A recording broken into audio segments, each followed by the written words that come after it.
Hey you, do you need some help? Do you have all these yarn ends you have to sew in? Well, this is Monique with Little Gems Creations 1, and today I'm going to help you learn how to sew in a yarn end. So first you're going to take your crafting needle. Now, I get crafting needles in packages of all shapes and sizes. That's what I use. You can also use a yarn needle.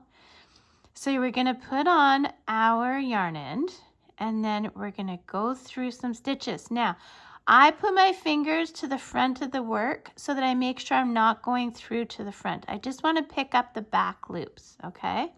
So I'm going to go through and I hold my stitches while I'm pulling the yarn through so the stitches don't distort.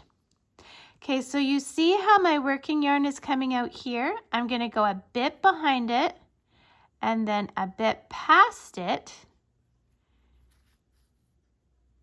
And that's what we call a back stitch. That is what allows us to do this without tying knots, and it's gonna stay anchored. So we go a bit behind and a bit past, pull through, and we just continue this until we're done all the thread or all the yarn. Then we give it a snip.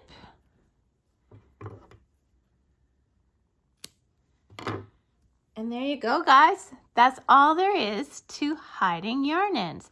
Now, I'm not going to make you sit here and watch me do all the other yarn ends, but you've got the basics. So go to my description. I put all kinds of goodies in my description. I'll put a link for this dog sweater in the description as well, and the pattern to this dog sweater. See, it's got the crocodile scales, or I call them dragon scales because they remind me more of a dragon than a crocodile. So there you go. Check that description and have a great day. Bye now. P.S. I hope this helped. Bye.